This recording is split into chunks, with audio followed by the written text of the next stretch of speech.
Hello everyone, this is Mikey Garcia. Yo, it's your boy, the odd guy himself, Malik King Scott. Hi, I'm Charlie Edwards. This is Fast Eddie Chambers, and you're listening to the BoxHard Podcast with my main man, Joey Coastman. Hello, everybody, and welcome to the 10th episode of the BoxHard Podcast. We're in double figures now. I'm your host, Joey Coastman. I'm joined, as always, by Mr. Ayaz Sumra. Ayaz, how you doing, sir? I'm good, Joey. How are you? Very good, very good. Okay, we're going to waste no time. We're going to get straight into the first part of this show. The first part is called the review part, where we go over the fights that happened last week. The second part of the show is called the preview, where we go over the fights that's happening this week.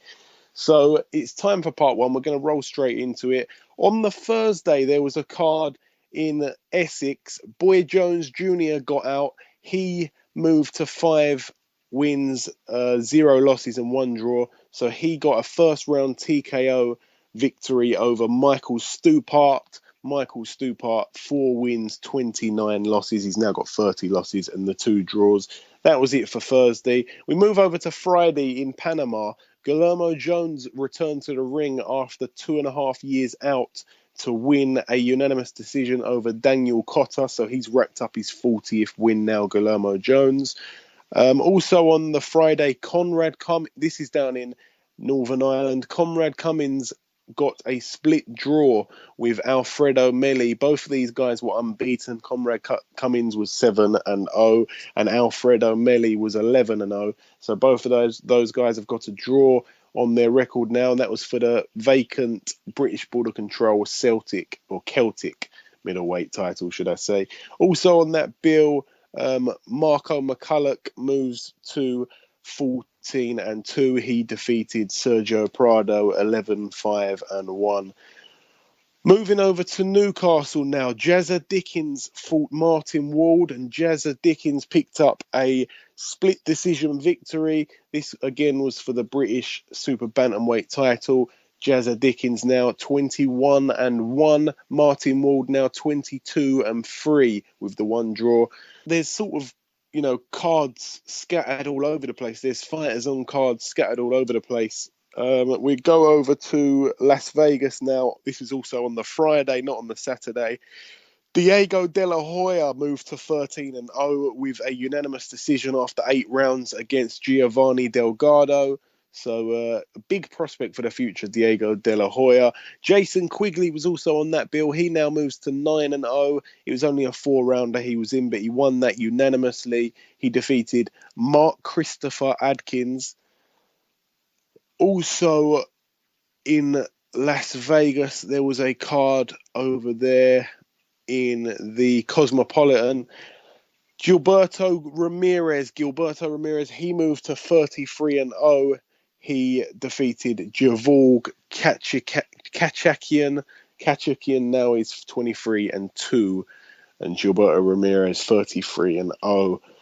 Saul Rodriguez was also on that card. He picked up a TKO in the first round. He moves to 19-0 with the 1 draw. He defeated Ivan Najera. Ivan Najera now 16-2.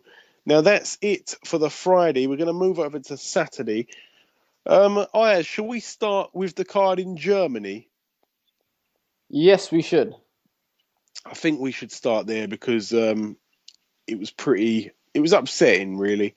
Martin Murray, he went over to Germany, fought Arthur Abraham in Arthur Abraham's backyard, and unfortunately he was on the wrong end of the decision again.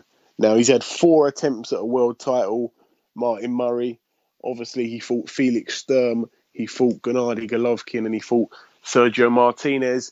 2 of those fights, he possibly should have got the win, to be honest. I know that Kalle Sauerland, the promoter of Arthur Abraham, actually said that he saw Martin Murray as a former 2-time world champion coming into that fight with Arthur Abraham. But unlucky for Martin Murray, Arthur Abraham won on a split decision. 1 judge gave it to Martin Murray, 2 judges gave it to Arthur Abraham, so he retains his WBO World Super Middleweight title. Murray actually lost a point for holding during the fight. How did you see that fight, Ayaz? What did you make of it? I think Martin Murray done really well, and I think he actually hurt Arthur Abraham a couple of times during that fight. But again, he just seems to be the most unluckiest guy when it comes down to decisions. He really thought he won it at the end. His team thought they won it, and they're sort of trying to chase a rematch, hopefully in Manchester. What do you think? Yeah, I agree with you what you just said. After before they went to the unanimous decision, Martin Murray, like, he got so happy. Split decision. Yeah, split split. decision. My mistake. Split decision, right? Yeah, I saw Martin Murray's team were like jumping and that they thought they won the fight. I got to say one thing. Martin Murray is a good fighter, but you know what? In my opinion, Arthur Abraham doesn't get a lot of reward because, to be honest, that guy Arthur Abraham, in my opinion, I reckon he's a very, very good fighter. You know that?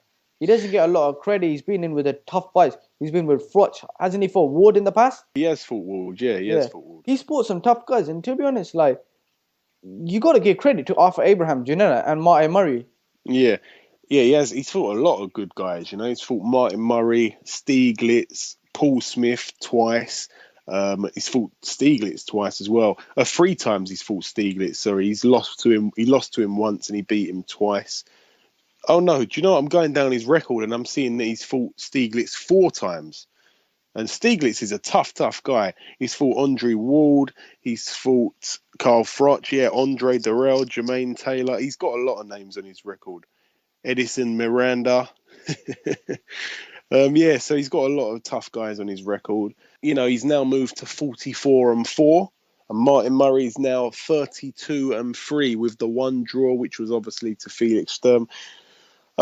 Where do you think Martin Murray goes from here? Do you think, because I don't want to be harsh on him, but, he's world level, but he just can't win at world level. It's like he's cursed, He's a great fighter, and I think he should be. I don't think he won on Saturday. I don't think he won, to be honest. I don't think he won. I think he made a good account of himself. He gave a good account of himself, but I don't think he won. It was close. But Arthur Abraham, Eddie Hearn says he's underrated. A lot of people say he's shot. But to be totally honest, he's a tough guy, man. He's a tough guy. And, he throws that 1-2 combination and he throws it really wide. It's almost like, he throws in these like winging shots, almost like open sort of glove from the inside of the glove sort of shots. And they just seem to clock everyone. I remember Paul Smith was getting hit by him way too much. He threw a few last night, or should I say on Saturday night, against Martin Murray, and he was hitting him with them. But I think Martin Murray is just such an unlucky fighter. I really think he should be a world champion. Anything else to add on that card, on that fight, Ayaz, or should I move on? Yes, I was going to add something. I'll tell you something. You know what? Fighters lose and come back. With Murray, he will come back. I can tell you that for a fight. Possibly a fight with George Groves in the future. Maybe. He could fight Callum Smith. Maybe. A De Gale fight would be good against him. Yeah, and again, I think that will be made. I think that Murray and De Gale, or De Gale and Murray, it will be billed as. I think that would be a good fight because not only that, but obviously they're both promoted by Eddie Hearn, and I think you definitely make that fight. But it's not. I don't think the styles of that fight will make it too exciting because Martin Murray he hasn't really got an exciting style, and De Gale only recently has kind of turned into this knockout machine. Even though he didn't get Durrell out of there, he's sort of been knocking people out before that, and he's become quite exciting. But when De Gale used to fight back in the day under Mick Hennessy, he wasn't very exciting. And I just think that he won't be able to get away with certain stuff against Martin Murray. So that would be interesting. Really interesting. Moving down that card, also Dion Juma was on the bill. He moves now to 6-0. He got a unanimous decision after 6 rounds. That was in the light heavyweight division against Fabricio Leone. Fabricio Leone is now 6-8. That's it for Germany. We're now going to move over to the MEN arena. Tell us what happened over there. Crawler shocked the world by knocking out Darlis Perez in a rematch. My word. You just can say that basically. It's crazy. Someone put it on Twitter someone said that 11 months ago, now I thought it was a little bit longer than that, but 11 months ago, he got hit over the head with a brick. He was laying in his house, sorry, not a brick, a paving slab. He was laying in his house on crutches. His ankle was messed up. He was waiting to hear if he was ever going to be able to put on a pair of boxing gloves again. And then 11 months later, he's world champion. It's absolutely brilliant. I'm so pleased for him. I remember, watching the fight on TV and just standing up and screaming and throwing fist pumps all sorts of directions. It was so brilliant. Darlis Perez, he showed up. He looked quite positive. The way he was fighting the first couple of rounds, he looked quite positive. And I was a bit... I was kind of expecting to see a new Darlis Perez, maybe a slightly tougher Darlis Perez, maybe someone that hasn't underestimated Crolla. He was fighting quite well. He won a couple of rounds, and then Crolla just found that left hook to the body in the fifth round, and that was it. And Perez, he was on the floor for a few minutes. It was a big shot. It really hurt him. Darlis Perez now 32-2 with the one draw, and Anthony Crolla 30-4 with 3 draws. Anthony Crolla, new WBA World Lightweight title holder, absolutely made up for him. There was a lot of people at ringside, if you noticed. There was the likes of Luke Campbell, I think Tommy Coyle was there, the McDonalds were there as well, Dave Caldwell. Who do you think that Crolla could be fighting next? I know people might disagree with me or agree with me, but I got a feeling it's Kevin Mitchell. Yeah, I mean, he's got a big fight on December the 12th. He's fighting a big fight on that card. But providing he gets through that, yeah, it could be Kevin Mitchell. It could be Kevin Mitchell. And how would you see that going? This is a very tough fight. One other thing I was going to add to that, your last point. It could be Kevin Mitchell, or it could be Terry Flanagan. Yeah. See, I just don't think the Terry Flanagan fight's going to get made purely because he's a Frank Warren fighter, and it would just be so difficult to make that fight. Not only is it difficult for Eddie Hearn and Frank Warren to sit down and make a fight when there's not a title involved, but because both guys have got a world title, I think that this fight would be just too much of a big fight to get made, unfortunately. Politics will get involved here, and I don't think it will happen. But moving down, get back to the question what I said. Who do you think would win if Kevin Mitchell was to face Anthony Crolla? Kevin Mitchell, Anthony Crolla.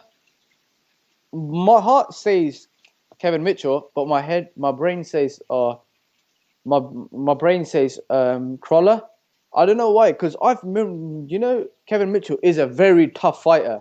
When he fought Linares, he was winning the fight, in my opinion, and Linares just stopped him. Yeah, Eddie Hearn mentioned that there could be a fight, it would be a great fight between Crolla and Linares. I'd love to see that fight, even more than the Kevin Mitchell-Crolla fight. That would be a brilliant fight. Crolla and Linares. Linares is a tough fighter, and that would be brilliant. That would be just an amazing fight. And moving down that bill, Chris Jenkins fought Tyrone Nurse. This was for the vacant British super lightweight title. It was a good fight. Jenkins was cut on the forehead in the 3rd and above the right eye in the 10th. I think one of those might have been caused by a headbutt. Tyrone Nurse picked up the unanimous decision win. Fantastic bit of sportsmanship after the fight from both guys. Tyrone Nurse now 32-2 with the one draw. My apologies. And Chris Jenkins, his first loss on his record. He's now 16-1 with the one draw. Moving down that card, Ryan Burnett fought Jason Booth. Ryan Burnett is a prospect for the future. He's being looked after by Adam Booth. He's just been signed by Matchroom. It's his first fight as a Matchroom fighter. He started off the fight really good. He knocked down Booth in the first round. Jason Booth's a crafty veteran, 38 wins, 13 losses going into this fight. He's now got 38 wins, 14 losses, and Ryan Burnett moves to 12-0. Like I say, it was a unanimous decision win. Ryan Burnett started off really good, but towards the latter rounds, he just seemed to not be as impressive as he did in the first part of the fight. I don't know if this is because I don't think he's ever been 12 rounds professionally at the moment. Charlie Edwards was also on the bill. He picked up his 6th professional win with a TKO in the 6th round. He was defending his English flyweight title against Phil Smith. Phil Smith is now 6 wins and 2 losses. You know, both these guys, not a lot of fights between them. You know, they're both contesting for their flyweight title, and it's a good win for Charlie Edwards. He moves on. Isaac Lowe was also on the card. He fought Ryan Doyle. They both had 11 wins. Ryan Doyle had the 1 loss. This was a split draw after 10 rounds. This was for the English featherweight title, so both guys pick up a draw. Brian Rose got a win. It was only an 8-rounder, but he won on points. He fought Ruslan's Podnosevs. I've never heard of him. I don't think I've pronounced his name right, but Brian Rose moves to 28-3. Of course, Mandalay Bay. Miguel Cotto faced Saul Canelo Alvarez. Now, this was a brilliant fight. There was a round in there. I think it was one of the late rounds, maybe round 11, round 10, or it might have even been round 12. It was one of the best rounds I've seen in boxing, to be honest. There was a round in there that was absolutely incredible. They were both throwing shots. Do you know what I want to say before we get into it? I just want to say the head movement of Canelo is absolutely incredible. And when he was ducking them shots, you know, Cotto was winding up and throwing big shots, and Canelo was hitting him and then ducking and then jumping back up and hitting him. He was absolutely brilliant. And I've noticed that his defensive skill was so brilliant, Canelo. I know Mayweather's timing's impeccable and you can't compare his timing to someone like Cotto, but, you know, if he actually shown us some of the, you know, the defensive skills that he's shown this fight against Mayweather, I don't think it would have been as much of a schooling, to be honest. But yeah, Miguel Cotto, he's now 40-5. Saul Canelo Alvarez, 46-1 with the 1 draw. Unanimous decision. Canelo is now the WBC World Middleweight title holder.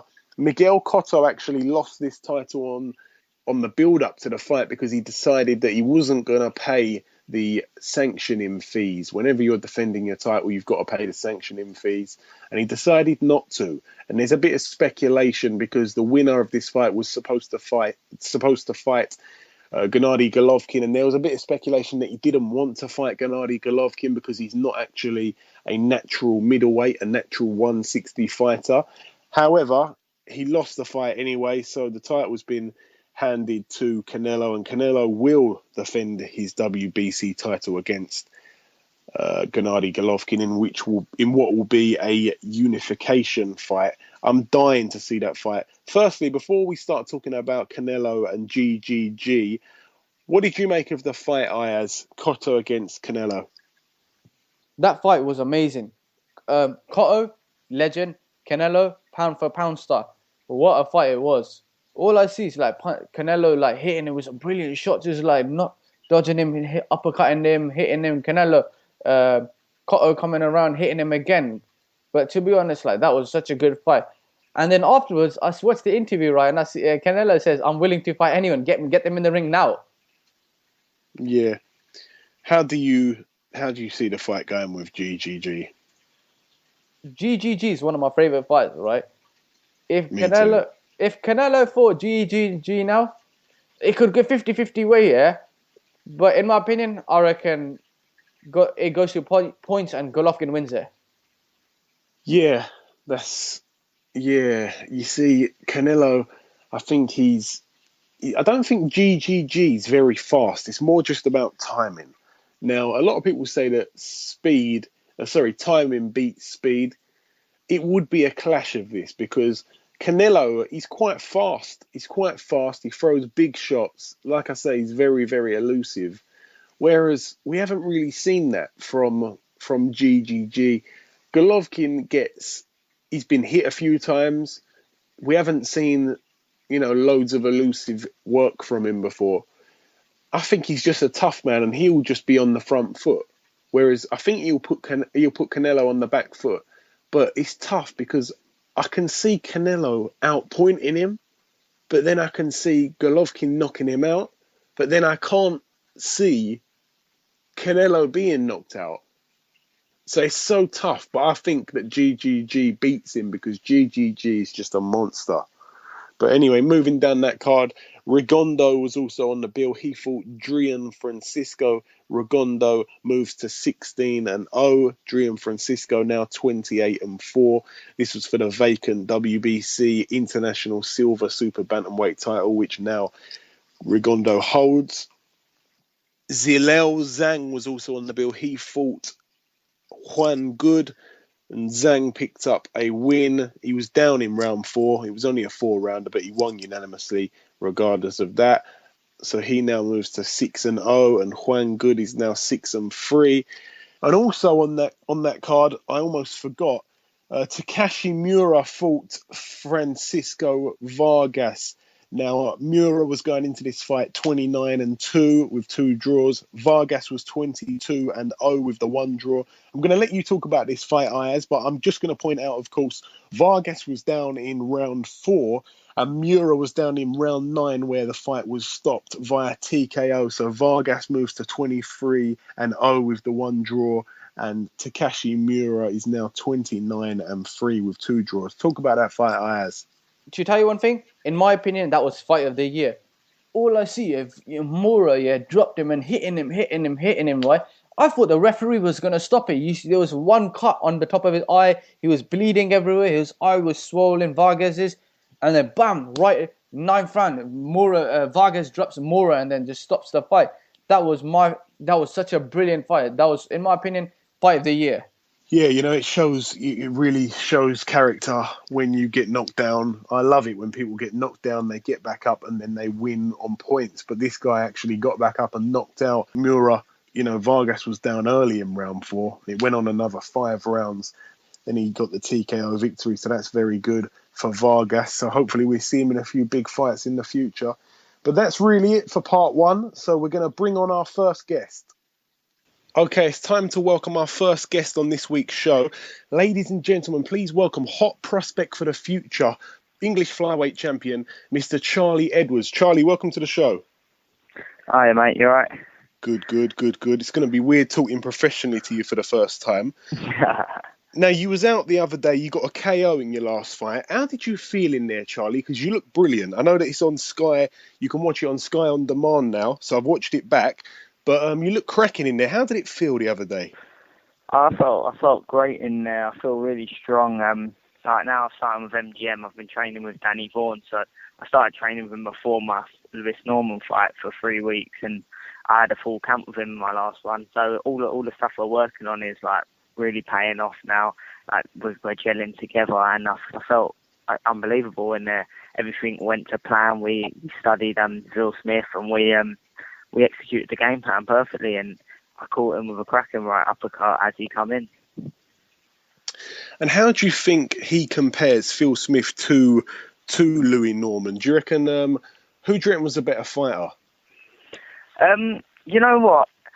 We looked at Phil Smith and we looked at his record, and he's been in with Ian Butcher, and supposedly he was very unlucky not to get. He lost by 1 point. So Phil Smith's a very tough. He's a mature man, so he's 29 years of age. He was supposed to be tough, fit, but I don't know. I just felt that because Lewis Norman weren't having a go, I kind of think he accepted defeat. Like he knew that I was outboxing him, and he didn't want to come in. Where fair play to Phil, he tried to give it a go, and when people were going to give it a go against me, I feel that the more they come and have a go, the more you'll see finishing knockout punches for me, because I'm a very skillful boxer, but I can punch. But if someone's always moving away and not moving on to my shot and giving me the opportunity to catch them, it won't always pay off. So I'm not sure. Lewis was more of an awkwarder opponent, I'd say, because he sat back on the back foot, and I had to make me box in and out and box careful, where Phil kind of played into my hands, really. Do you reckon it's a mixture of possibly the fighter themselves, the way they fight, and also possibly the fact that you may raise to the occasion on the night as well, a mixture of both those things? Yeah, exactly. Now, because it was like my first fight was under Danny Vaughan's guidance and things, so I was working on things, and we had a longer camp the next time, so we had longer time to work on things. We gelled together, and I feel settled.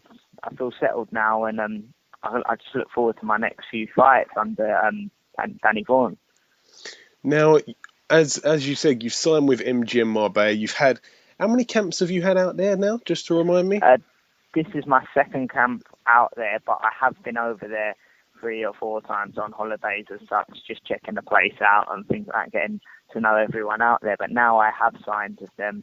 I've done my camp before the Lewis Norman fight. That was my first 3-week camp.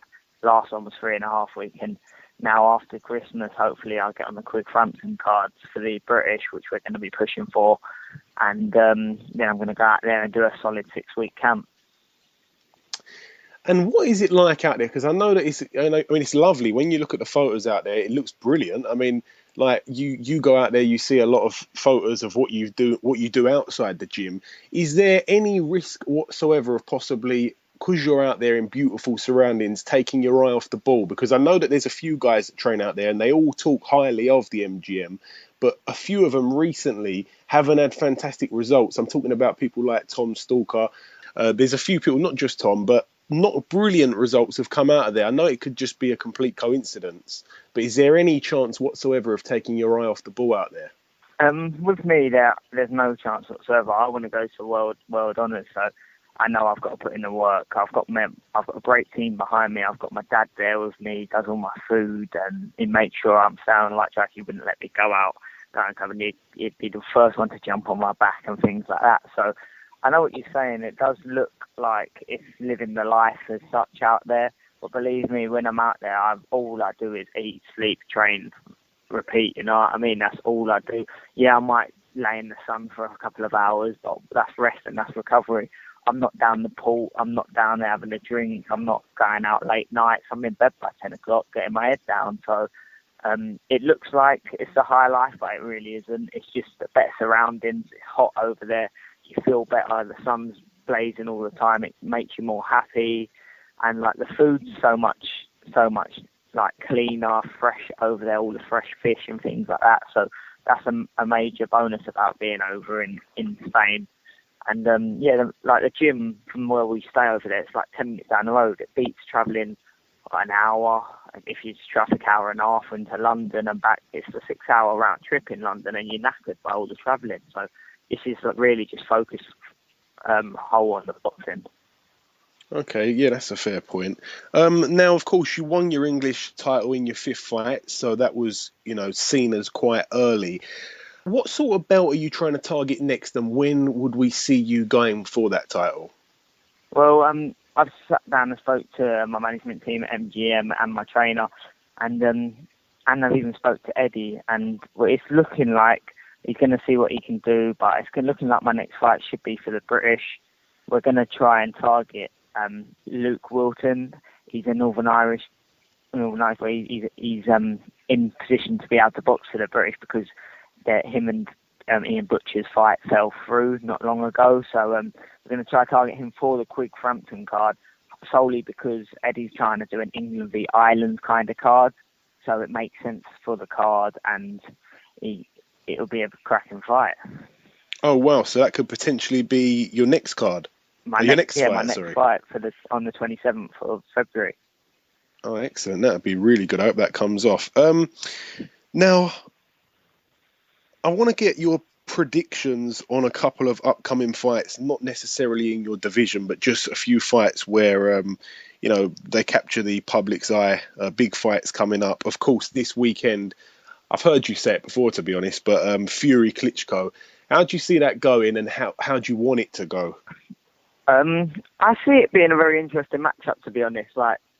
Klitschko hasn't been against someone as big as Fury, and Fury is very agile on his feet, and he can move really well. He's a natural fighter, so I think people think that Fury's going to get knocked out easy and that, but I think he's going to really give Klitschko a hard I really hope he does it. I like Fury. He's a really nice fellow, and although he plays up on the camera, that's what boxing needs. It needs an entertainment factor, and it's got everyone interested in the fight.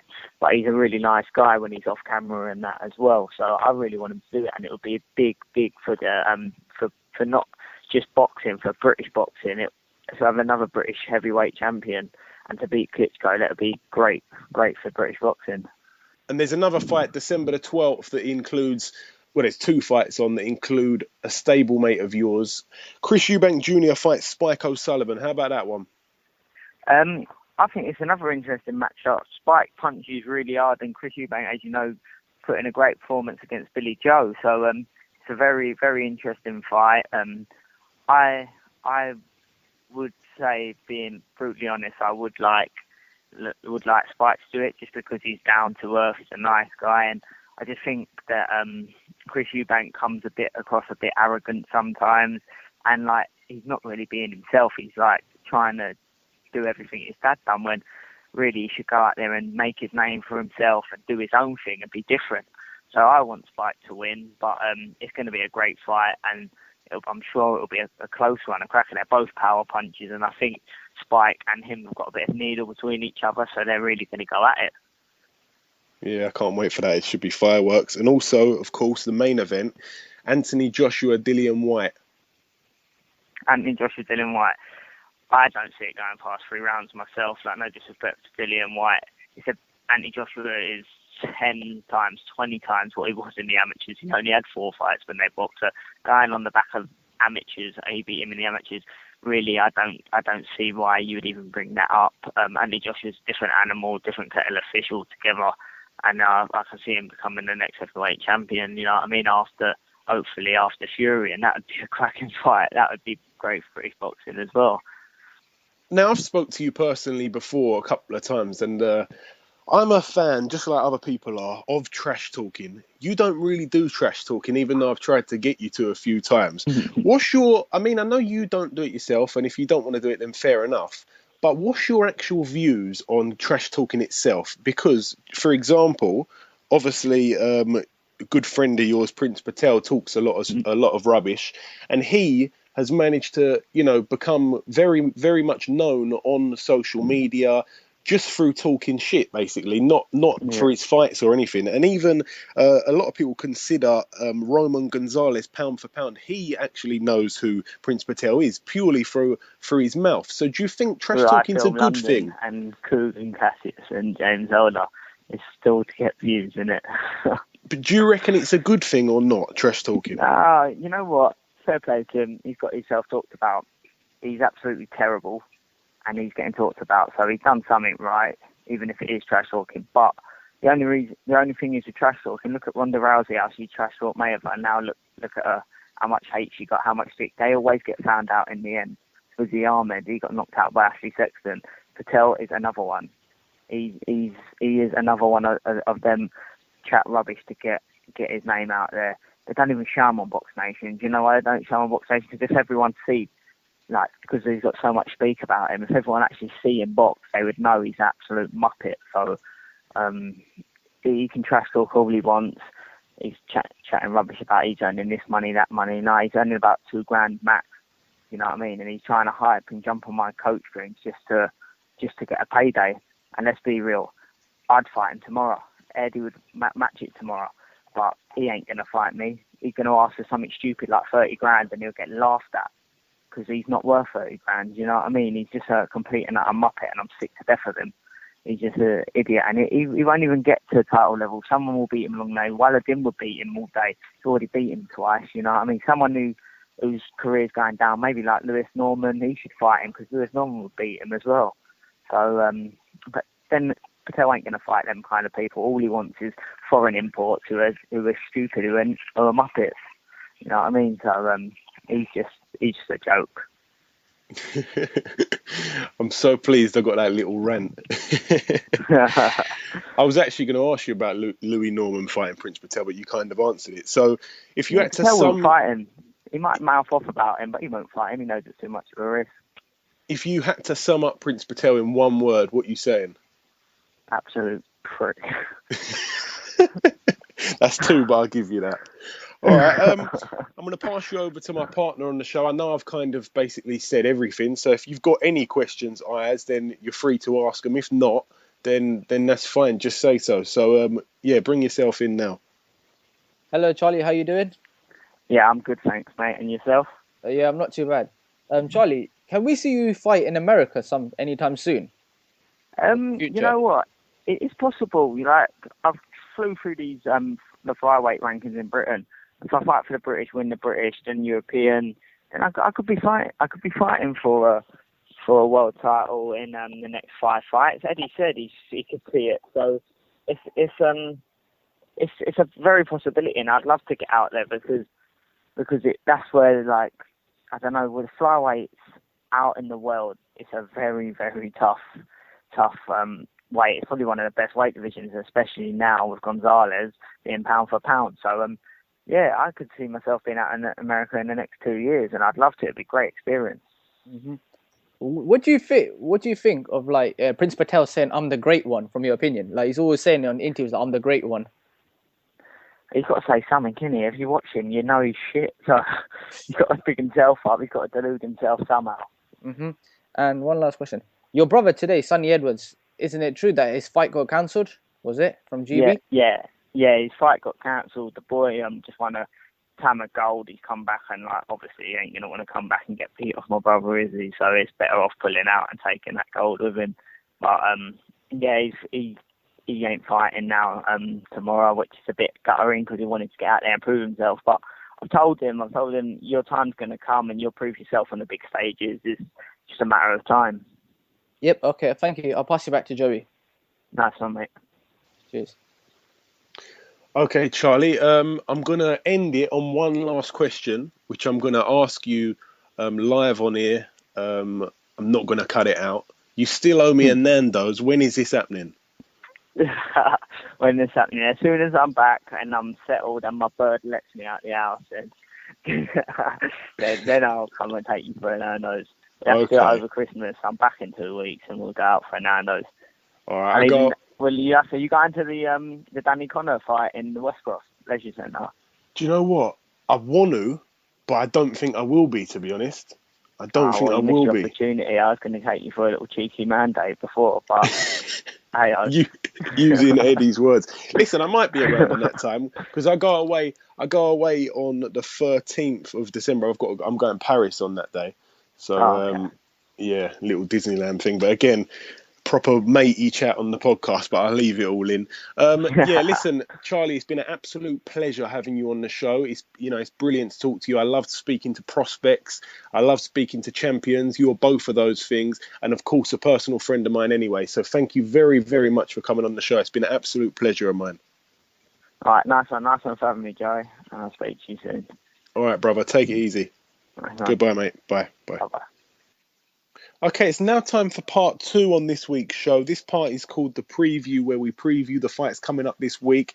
However, this show is going to be released on a Wednesday, so we've basically left out the Bradley Skeet fight, which was on the Monday. So I'm going to sort of go over that before we get into the second part of the show, because it's a little bit of a preview and a little bit of a review, I guess. It's kind of in the middle. So the fight is now took place. It's now finished. It was a bit of a strange card on a Monday night in the Hilton Hotel in Mayfair. Bradley Skeet defended his WBO European welterweight title against Stevie Williams. Bradley Skeet picked up a 10th round unanimous decision win. Also on that card, Simon Barkley moved to 8-0. That was a points win over 6 rounds. Jay Harris was also on the bill. He moved to 7-0 with a 3rd round TKO. That's really it for the Monday. Again, it was a bit of a strange card for there to be some sort of boxing on the Monday. Also on the Wednesday, so this fight hasn't took place yet, so you can listen to this. You'll probably end up listening to it on a Thursday, but if you listen to it on a Wednesday, it will still be before these fights we're about to read out. Erislandy Lara is fighting in Florida. He's fighting Jan Zavek. Now, Erislandy Lara, who we know is an absolutely fantastic opponent. This is for the WBA World Super Welterweight title, which is also known as the Light Middleweight title. It's also for the IBO World Super Welterweight title, again known as the Light Middleweight title. Erislandy Lara 21-2 with the 2 draws. Erislandy Lara is an absolutely, fantastic opponent. In last week's show, Austin Trout says that he feels that Lara is a better fighter than Cotto and Canelo, because that was a big clash on last week, of course, the one that we reviewed in the early part of the show. He's now fighting a guy called Jan Zavik, and Jan Zavik has a record of 35-3. How do you see this fight going, Ayaz? Because remember, we know that Erislandy Lara's kind of underrated. He's been on the wrong end of a few decisions. Obviously, he's got the 2 losses. Both of those losses were very close fights. You know, he lost one to Canelo, of course, which was very, very close. That was a split decision. He's got a draw with Vanes Martirosyan. He lost to Paul Williams on a majority decision, and he's got a draw with Carlos Molina. So he's been on the harsh side of a few decisions now, Erislandy Lara. So, yeah, he's fighting Jan Zavik, and Jan Zavik is a guy that I don't know too much about, but still quite a good record. He's got the 3 losses on his record. One was a loss in 2013 to Keith Thurman. He's also got a loss in 2011 to Andre Berto. Still a decent fighter. He's got 3 wins on the spin since losing to Keith Thurman in 2013. How do you see this fight going, Ayaz? I know your knowledge on Jan Zavik's probably not, so much knowledge, because again, he's not very known. He's been beaten by a few top guys. But how do you see this going? And more importantly, what sort of future does Lara have at 154? In my opinion, I reckon Lara wins this fight. I don't know much about his opponent, but obviously Lara's got better. In my opinion, Lara's got very good experience. He's fought like Canelo. In the future, as 154, I can see him have some big fights. A fight that I'd like to see is him and Golovkin. Yeah, that's a question that I don't think we asked Austin Trout last week when we spoke to him, but that would have been quite good to see what he thought about that fight. But again, what weight would it be at? Because, Golovkin... yeah, that's another conversation, really. But Golovkin's obviously at 160. Lara's pretty comfortable at 154. I think he would be sitting there. I don't think he'd want to put on any more pounds, because I think he's a bit of a small 154, to be honest. But yeah, again, a very crafty fighter with a big future. Okay, moving over to Saturday now. There's a massive fight on if you're a British boxing fan, if you're a heavyweight boxing fan. Vladimir Klitschko defends all of his titles. We could be here all day naming which ones they are. He's got every title but the WBC, which is held by Deontay Wilder. I would give you the option to start elsewhere, Ayaz, but I know that you would want to start with this fight. It's over in Dusseldorf. It's in the sort of proclaimed backyard now of Vladimir Klitschko, all these fights in Germany that he keeps having. How do you see this fight unfolding, Ayaz? In my opinion, this is going to be a very good fight. Obviously, I was at the press conference in Brentford when Tyson Fury came in a yellow Lamborghini and dressed up as Batman. And he tried to get into Vladimir Klitschko's under his skin. This fight is going to be very good. Obviously, it's meant to happen October 24th, but because Vladimir Klitschko pulled a calf injury, he got pushed forward to November. This is going to be a very good fight, yeah. But a lot of people are writing off Fury, yeah. But anything happen in boxing, obviously Klitschko is he's like one of the greatest heavyweights of all. If I have to edge it, it'll probably be Klitschko on points. Again, I really hope that Fury can do it, and I've got loyalties that lay deep within the Fury family. I know them all personally. They're all great guys. I'm not going to go on record and go against them. I think he can do it. I'm dying for us to have another British world champion at heavyweight. I'm dying for that to happen. And what a character, what a fantastic man for the sport. He brings a lot of excitement, unpredictability, and I'd love him to do it. So I hope he can do it, and I do think he'll cause a lot of problems. This is definitely not going to be a cakewalk for Vladimir Klitschko. Absolutely not. Down that card, Hughie Fury, his opponent pulled out at a last minute, but they've now got a replacement, so I'm told, a guy called Adnan Redzovic. Now, Adnan Redzovic has a record of 16-1. He hasn't really fought any top sort of elite fighters in the division. He's only 6'2" as well. So again, this is going to probably be a showcase fight for Hughie Fury as he looks to move to 18-0.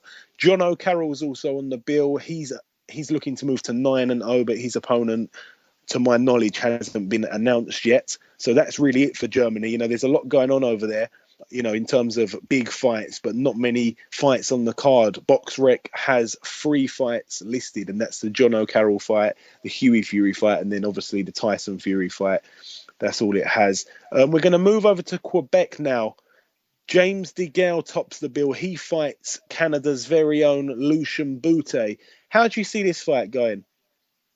This is a very tough fight for James DeGale. Lucian Bute, obviously, we know he fought Campfort, and Campfort just dethroned him. This, in my opinion, if I have to give it to a fight, in my opinion, that's gonna win. I reckon DeGale wins on points. I've been listening to a few people's predictions, and a lot of people think that Groves will knock him out. Sorry, not Groves will knock him out. DeGale will knock him out. You'll have to forgive me for that if he's listening.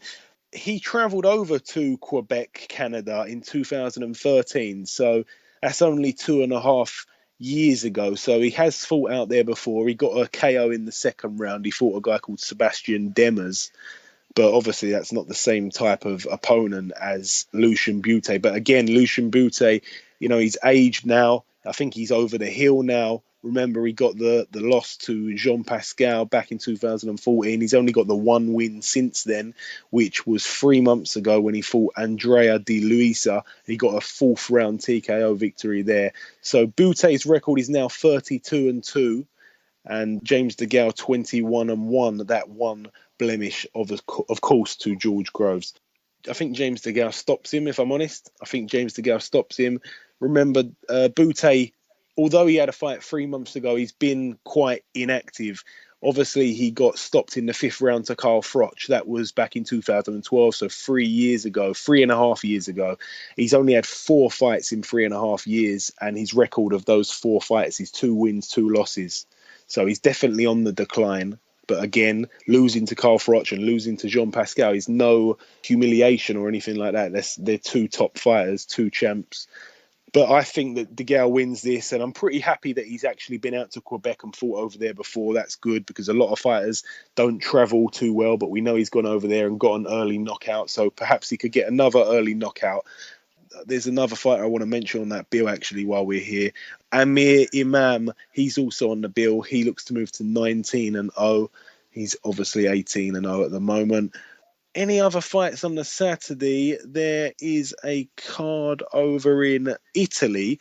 Carlos Takam, obviously the heavyweight fighter. He fights George Arias.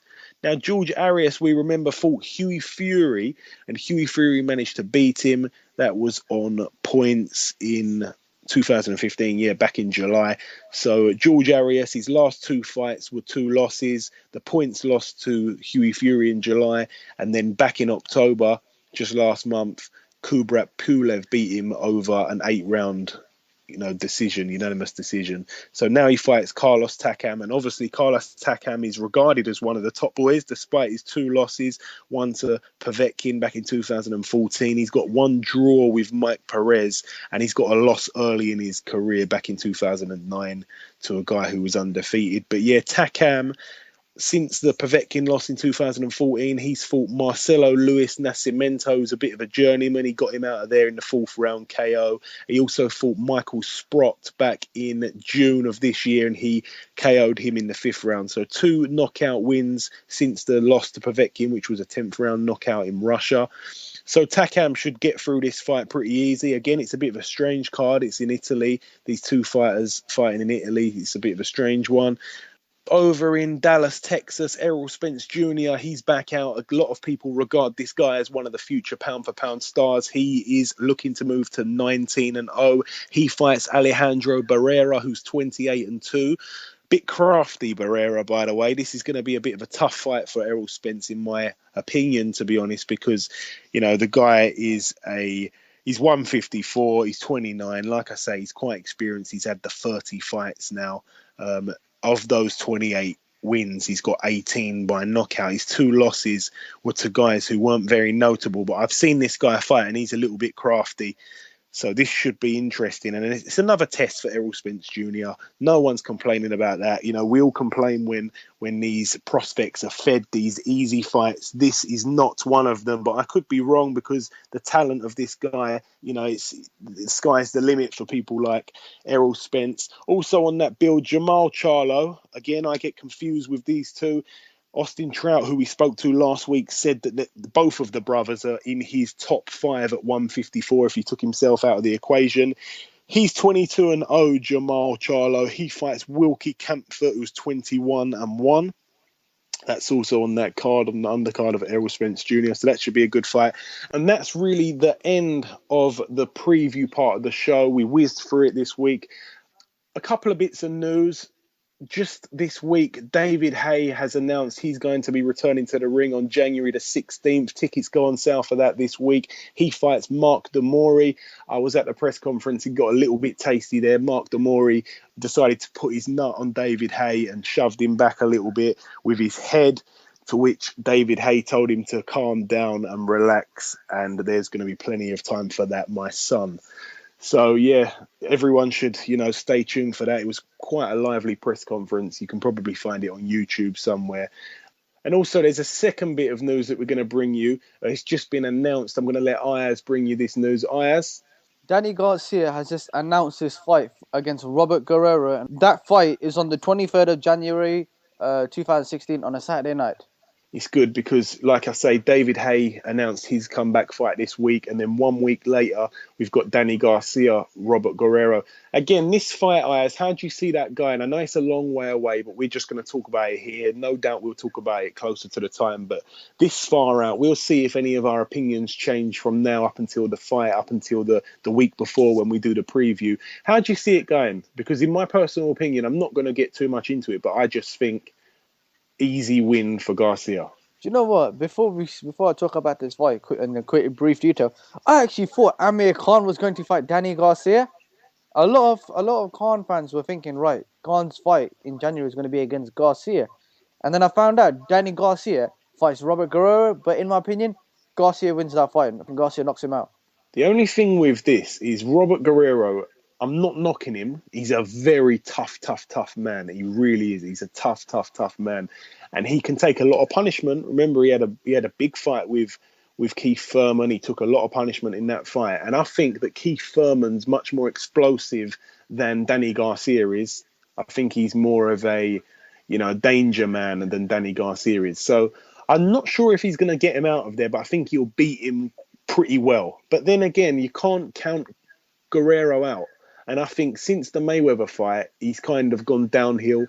I don't think he's, the same fighter. I don't think he's going to win, but he can make it ugly for Garcia. And that's what we want to see, because whenever any other fighters made it ugly for Garcia, people like Lamont Peterson, people like, good boxers, just like Guerrero can box well.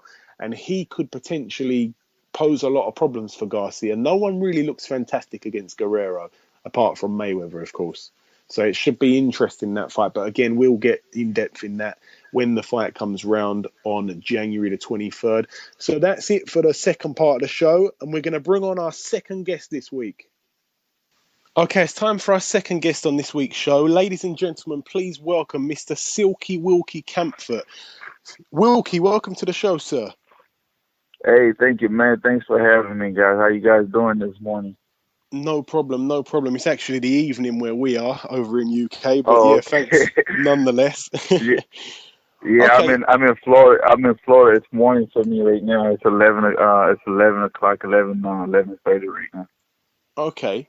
Now I watched your last fight, Wilky. I watched your fight on PBC, of course, and I think it was quite impressive. I mean, it was a bit of a war. It only went 2 rounds, of course. But what I noticed is you was knocked down in the first round and you wasn't hurt. You got straight back up. And what I noticed and what I was quite impressed by was the fact that you jumped straight back up. And a lot of guys get back up and they're on the back foot. Now, you was straight on the front foot, which showed a lot of bravado, but smart bravado, calculated bravado. You was covering up and countering effectively. And that impresses me, and that's very good to see. You possess a very good right hook and a very good left hook. And of course, you took him out in the second round. You knocked him down 3 times and he was basically finished and the referee stopped it. Yeah. Firstly, do you think that's ideal preparation for the world title fight you've got at the weekend? Because in my opinion, I think that's brilliant. That fight right there, I learned a lot in that fight, because the reason I said it was my first time been knocked down. Pros or amateurs or in sparring, never been knocked down before, so it was my first time. And then when I went down, it wasn't like I was hurt or anything. I've seen him; he was getting ready to throw a right hand, And as I was backing out and stuff, and then boom, he caught me at the end of his punches, and I went down. As you said, I got back up and then did what I had to do and got him out of there. But he was a very, very tough opponent. He came to win. But I couldn't let him beat me right there in my backyard and stuff. And so I did what I had to do to get him out of there. But it was a great experience, and I enjoyed that fight a lot. And now, of course, on Saturday you're fighting Jermall Charlo. Now, these two Charlo brothers, they're a bit of a force in the 154 class. Which brother do you think? Which brother do you think is the better brother? I think the one I'm fighting, I think is the best, because the reason why the other one, his style, he has I look at him like that, though. He has a very boring style. He started just to run around the ring and stuff and Peter Pat and stuff like that. But the other brother, the one I'm fighting, but him, he's a straightforward coming fighters and stuff. Like, he gets in the ring he comes in the ring with bad attitude. He comes in there to get you out of there. And then, which is like me and him, I have the same attitude. Once I get in the ring, I go after my opponent. There's no boring fight. There's no fight that I've been in has been any kind of boring fight. I think me and him, we have the same similar style and stuff like that. But November 28th, will be a good show to me. But I believe the one that I'm fighting, I think, is the better fighter than the other one. And now, of course, your record at the moment is 21 wins and the 1 loss. 12 of those wins coming by knockout, and your 1 loss isn't something that's been, brought up as a big thing, because if anybody knows your record, they know who you are. They'll know your first loss was in the first year you turned pro, and it was a majority decision over 4 rounds, but you was robbed. It was in the guy's backyard. So that's not something that should be, it's some sort of confidence. My first loss, though, man, I learned a lot from that loss, though, man.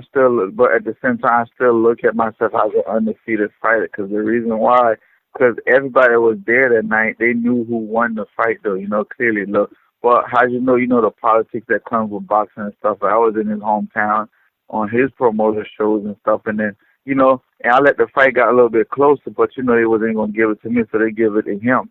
But at the same time, I still look at myself like, even though I have that loss on my record, I still look at myself as an undefeated fighter. But that loss, I also learned a lot from that loss. I learned not to let it go in the judge's hands and stuff like that. If so, I got to win every round impressively. Yeah, and also, again, it was only your second fight in, and it wasn't really a real loss, but I understand what you mean by that. Now, you're in the 154 division, the light middleweight division. It's a very highly skilled division. There's a lot going on at the moment. Of course, Canelo fought at the weekend. He fought Cotto. Tonight, you've got Erislandy Lara fighting for his world title. You're on the weekend. Of course, Jermall Charlo. How do you see the division at the moment? Is it one of the strongest times it has been? Is it sort of the strongest time for the 154 division at the moment, in your opinion? I think the 154 weight class and the 147. I think those two weight divisions right now are those two weight divisions right now. They stack them with talent, with guys with skills and stuff like that. I look at it like this, though, man. Like, my main focus right now is on Jermall Charlo. Once I get passed by him, I would like to unify the title. Either I get in there with either Canelo or Lara, either one of those guys, So I'm not looking past Charlo, but at the same time, my goal in the future is just to try to unify the title. But at the same time, it's a very, very stacked, very, very, very stacked division and stuff like that. But I have to get past Charlo to be on that list, or maybe one of the top guys in that division. So that's what I'm working on right now. And without doubt, this fight is going to be your biggest fight thus far, your hardest fight thus far. Yes, it is. Are you one of those guys who rises to the occasion and possibly performs better under pressure? I fight better. Like, you see, most of my fights, they've been most of my fights been on the road and stuff. I've been going to my opponent's backyard to fight him, and then once it's time for me to walk to the ring and they start boring me. It's like, I don't like fighting at home, though, because the reason why, when you fighting at home, it's just like you got friends, families, everybody want to cheat, everybody want to come, and blah blah blah. But when I go fight in my opponent's backyard and stuff, I fight better, because the reason why, because I know the crowd are not for me, and then by them booing me, it gives me more energy to do what I have to do, do what I have to do just to get my opponent out of there. you know. But I love fighting under pressure, though, man. But it's not pressure, but because that's what we do. I'm a fighter, but at the same time, I love when the odds are against me. I love it. What's your favourite British fighter of all time, Silky? My favorite British fighters, I like David Hayes. He's one of my favorite. I like David Hayes, and then what's his name? Old school super middleweight guy. Super middleweight. His son is a fighter right now. Yeah. Eubank? Yeah. I like his style a lot, though, man. I love his style, though, man. And I like what's his name? He was a little fighter, man. He was like fighting at 130. Like he's retired right now, long time ago. But he only lost one fight. He lost to Barrera, you know. Okay, yeah. Prince Nassim Hamid. Yeah, Prince Nassim is one of those three guys are like three of my favorites and stuff like that. You know, I love their style. I love them a lot. That flashy style. Yeah, I actually saw David Hay yesterday. He's making a comeback now. He's fighting a guy called Mark Demori in January. Yeah, I hope so, man. Cause David Hayes is one of those guys that, man, he's very explosive in the ring, and his defense is like, you know, I think to me he's like one of the best of all time, though, man. You know what I mean? So I really hope he gets back in the ring and do what he loves to do, you know, and put a good show for us. And as for Chris Eubank, obviously he's got a son also called Chris Eubank Jr. He's got a big fight coming up in December. Yeah. But right now, I'm not sure if you're aware, but the dad is on a game show. It's a UK game show, but it's based in Australia in the jungle. It's called I'm a Celebrity, Get Me Out of Here. It's a big show on terrestrial TV over here. It's probably not over there, but they. I don't know if it's on YouTube. Maybe like later on today, though, man, I check it out on YouTube or something like that. Though, you know. Yeah, it's called I'm a Celebrity, Get Me Out of Here. And they make the celebrities do the most disgustingest things and the most like, I don't know, they'll throw like thousands of cockroaches over you whilst you're in a coffin. They make you eat grotesque animal body parts. It's really disgusting. But it's just interesting you brought those two guys up and they've got a lot going on right now. But anyway, back to boxing. You've been through a few tough times. I know that a couple of years ago, you had no manager, no promoter. What's going on now? Who are you managed by? Who are you promoted by now, Wilky? I don't have a promoter right now, but I just recently, last year around this time in November, I got signed to Heyman Promotion and stuff like that. You know, but at the same time, I don't have a promoter. I just have a manager right now. I just have him as my manager. That's about it. Yeah, because I know that you went through a bit of a time where you was getting people ring you up and ask you if you wanted to fight in a few days' time. You wasn't getting the proper notice. Oh yeah, that's what I had to do to get to this position that I am right now. You know, that's what I had to do to get to this. Like, it's just like the thing is, I'm like one of those guys that not staying in the gym.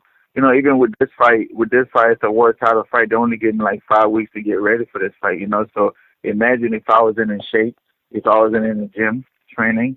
I wouldn't be in. There's no way possible I would be able to get in shape like in 5 weeks to get ready for a world title fight. So I stay in the gym. Me and my wife, we own a gym. They're called Bulldog Boxing and Fitness over in this Tampa area, and then there we train a lot of kids and stuff like that. We do fitness classes and things like that. So I'm always there at the gym, like helping out the kids and stuff like that, you know, and then doing classes. So they help me stay in some kind of shape, you know. You know, that's very, very, very nice to hear that. That's very good. You know, if this is one of your longest sort of notices for a fight and you've been able to win every single fight, basically, apart from that silly loss, then it's good, because if you're winning all these fights, then with a longer training camp and more preparation time, you should get the win. So, like I say, you've been through some dark times, no promoter, no manager, no long notice for fights. Are you happy in your career right now, despite, I know that you've obviously got the world title fight coming up on Saturday, but despite of that, leaving that out, are you happy in your career right now? I mean, before it was a little bit disappointing and stuff like that, because the reason why I said it was so hard to get fights and stuff, you know? Like in 1 year, I would say like 2 years ago, I went to 7 different training camps, and then all 7 fights fell off. Because the reason why, because I don't know, because the reason, like, I couldn't get no fight. It was so hard to get fights and stuff like that. But you know, like right now, I'm very happy the way Al Heyman and the way they did the match in my career, the way they got in my career. I'm very happy right now with my career and stuff like that. You know, everything happened in life for a reason, but I believe God put them in my life. Put Al Heyman them in my life for a reason. So right now I'm very happy the way my career is going right now. You know, thanks to Al Heyman. You know, they're doing a great job on me so far. Okay, and we're gonna end this on, obviously, massive fight on Saturday. I've got my fingers crossed for you. How do you see this fight going? How do you see this fight going? Do you reckon it's going to be points? You can break down the fight for me. I'll let you get on with that. Like this fight right here, I don't see, like, I look at it like this, though, man. I don't see this fight. I always say that before each one of my fights. I don't see this fight going to decision, because the reason why, this kid is a very explosive kid. He's going to come in there trying to knock me out, and I'm going to go in there trying to do the same, trying to get him out of that stairs. It's like this, so whoever get who first, though, man. But I don't see the fight going to decision, going all the way to 12 rounds and stuff. Like, it's going to be a very entertaining fight, you know. I'm supposed to remain unbiased, but after talking to you, I must say I really hope that you get this win. I think you deserve it. Talking to you has been an absolute pleasure, and hopefully we can catch up sometime after the fight. Thank you very much for coming on, Silky Wilky. Hopefully you guys can fight. Hopefully you guys, I would love to come to UK, man. Never been out there before. I would love to come over there, man, you know, just to visit and stuff like that. So hopefully one day I'll be able to come over there or fight over there and stuff like for the UK fans. Absolutely. We'd welcome you with open arms. Thank you very much for coming on the show, Silky, and I wish you the best of luck for the weekend, and hopefully next time we speak, you'll be the new IBF champion of the world. Hey, God willing. Thank you very much. I really appreciate it, sir. You have a great day. God bless you too, sir. All right, God bless. Bye-bye. Okay, it's time to draw episode 10 to a close. It's been an absolute pleasure bringing you the show this week. Thank you very much if you've listened this far. I've been your host, Mr. Joey Coastman. Ayaz Sumra has been Ayaz Sumra. Thank you to our two guests, the English Flyweight Champion, Mr. Charlie Edwards, and World Title Challenger for this weekend, Mr. Silky Wilky Campfort, who we've got our fingers crossed for here, and hopefully he can pull the win off. Thank you for listening this week. If you could all please follow, please retweet, please subscribe, please share, please like, that would be absolutely fantastic. Thank you very much, and we hope to see you next week. Take care.